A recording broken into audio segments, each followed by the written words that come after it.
If there's anything in your life that you'd like to do more of, but you've just been struggling with it, you want to exercise more, you want to post content consistently, you want to call your family more, whatever it is, one of the small things you can do that can make a world of difference is to make it easier for yourself and just be easy on yourself. So a lot of people believe that behavioral change requires you to make like stark changes, like changes with very sharp contrast, like going from someone who doesn't work out to working out every day 90 days in a row, or going from someone who has never posted a video to doing a 365-day challenge. And that's just not very wise, because behavioral change is very difficult to do. It's very difficult to break habits. Now, the reason why you want to make videos but you're not making videos is a result of your life being set up in a certain way. And in order for you to increase the chances that you actually do those things, you need to change the setup of your life. But that changing of setup is not in the big things, it's actually the very little things. And there's so much research around this. I recommend that you read Atomic Habits. I recommend you read The Power of Habits by Charles Duhigg. Atomic Habits by, I forget his name. Why am I forgetting his name? But sure, if you search Atomic Habits, you'll see who that book is by. But today I just want to talk about how a very little change can make such a big difference for you if you go easier on yourself. Most of the advice out there, or what we tend to believe, is that I am suffering and I'm in a bad place, I'm in an undesirable space because I'm too easy on myself. So now I need to be hard on myself in order to get myself to the point where I'm behaving in the way that I want to behave. But the thing is, you cannot shame yourself into good behavior. That's one thing we don't know. What ends up happening when you try to shame yourself into good behavior is when you fail, you don't fail forward. When you fail, you now feel like the world has ended. You don't even know how to show yourself grace. Like, I wanted to do this for 20 days. I've done it for 7 days and I feel so tired. I've given up. That must mean I am terrible at this and I can never make it.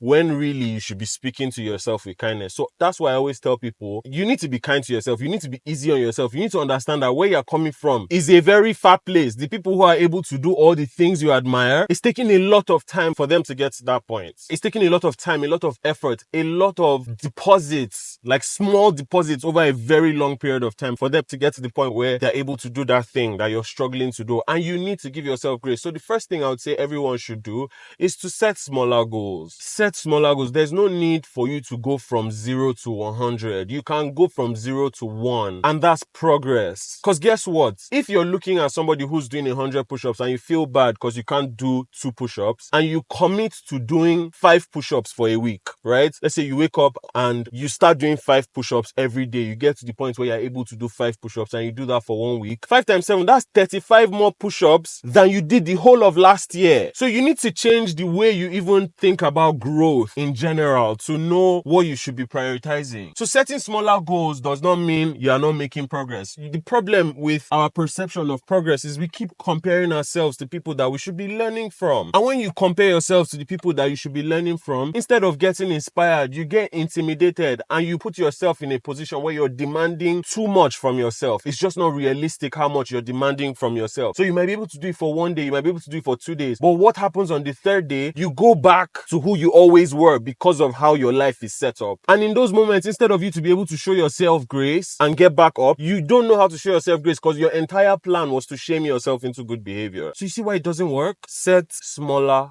goals. Start small. Don't always be thinking about how to get from point A to point B. Don't always be thinking about how to get from point 1 to 2. Think about, how do I get from 1 to 1.1? How do I get from 1 to 1.5? Sometimes that's as much progress as you can make in a day based on who you are as a person and the amount of progress you've made with habits and all of that, and just because of how your life is set up. Sometimes the only progress you can make is small progress. But the beautiful thing about small progress is small deposits of time over a long period of time always add up to something. It never adds up to nothing. But when you do that, when you set that big goal and then you do it for 7 days and then you don't do it for 6 months, it adds up to nothing. So back to the example about push-ups. If your goal is 100 push-ups and it's impossible for you, don't now say, because I cannot do 100, I'm just going to do 0. Or because you do 100 one day and your whole body hurts, so you stop. Rather than that, do 5 push-ups every day for 7 days, and by the end of 1 week, you would have done 35 more push-ups than you did the whole of last year. That is progress. Now, the second thing I need you to do is to make it easy for yourself. If you want to make content, reduce the barrier to entry for yourself. Every time someone reaches out to me and says they want to make content, I'm like, okay, what's stopping you? They say, oh, I need 1 like. lights, I need a camera, I need a microphone. And I'm just like, no, you do not. Like, where did you get the idea that you needed all that stuff in order to make content? What kind of content do you want to make? If you don't have lights, open your window and stand in front of your window. A lot of times that's enough light.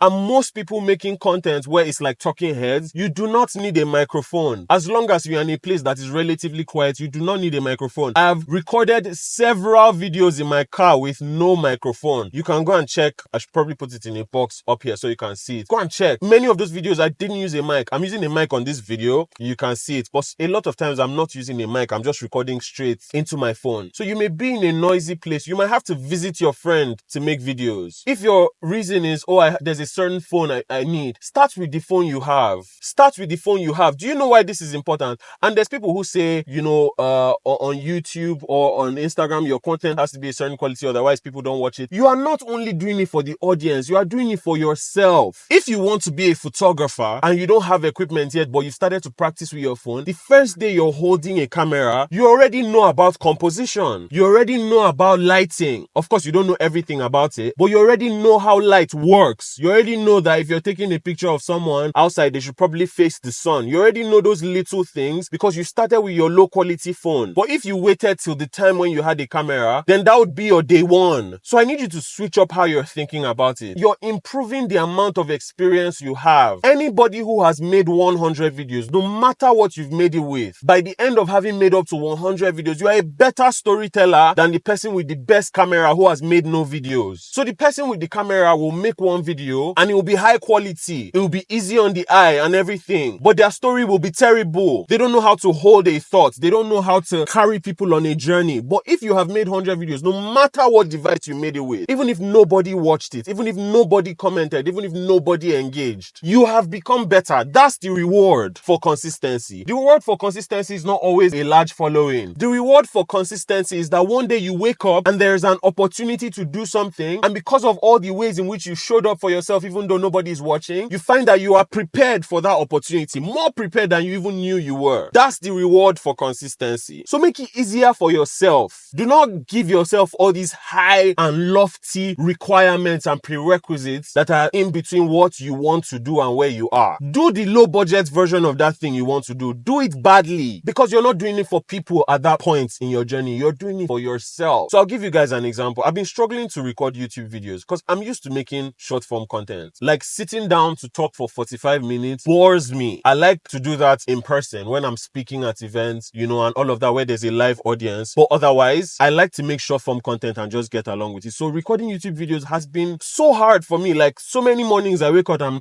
I'm like, okay, today I'm going to sit down and make a video, and I'm unable to. So I've decided to do something interesting. I've decided to leave my microphone permanently in the car. So the moment I get into my car in the morning, I know it's YouTube video time, right? I'm unable to sit down in my house and make a YouTube video, but I'm like, I can make it on the go. I can make it in my car. And not that I needed the microphone for it, but it's just a cue to my brain. Once I get into the car and I see the microphone, I know that I have no excuse, because I would just be driving in silence and I have to drive and go to the place anyway. So I might as well spend the time talking and making YouTube. So you can fill your life with little cues like that just make things easier for you. Now, because the mic is permanently in the car, I can't give the excuse and say, oh, I don't have a mic. It's upstairs. I don't want to go back upstairs and get the mic. No, it's in the car. So the moment I enter the car, because I have to go out every day, I also worked from home for the most part. But recently I've decided to start going to a workstation in the morning. And that's making my life so much better, you know, because now I'm like, okay, I'm driving to the workstation. In the process of getting to the workstation, I get a YouTube video in. And if I do this consistently for a while, like I can have so many videos up. It's still the same things I'm talking about. It's just as valuable as a video that I make when I'm sitting in my couch. It's just as valuable. Now, for some people, there's people who will not like this video because they prefer someone who is within a certain kind of setup. Those are not my people. At least for this period in my life, those are not my people. Maybe as a result of making these videos in my car, I will then build momentum to get to the point where I'm able to make videos anywhere, where it's no longer boring for me, you know, and I'm able to like sit down and make videos in my house because it's become something I've grown to love, my community and everything. But now I'm just not at that point. But I also know I need to make YouTube videos. Everybody's situation isn't going to be like this, but you need to study what your own circumstances are. What are the circumstances of your life, and how can you get yourself to do what you know you need to do? What two habits can you combine so that you are able to do this thing that you don't like while you do something that you like, or while you do something else that you always do, right? Me, I like to eat and I like to watch something while I eat. So it's always a great way to like get all the stuff I want to watch, like I get it in while I'm eating. So now, the moment I go to the kitchen and I pick up food, my mind is already thinking, what am I going to watch? I don't even need to remind myself. I don't need to say, I need to do. Nah, it's just automatic. It's the same way we can actually automate our habits in the direction of the things we want to do, right? So you need to be thinking about it on more than one level. But yeah, those two things this year, if you're looking to make more content, if you're looking to change your life, set smaller goals, start small, show yourself grace. Don't start from the ground. I want to go to the 100,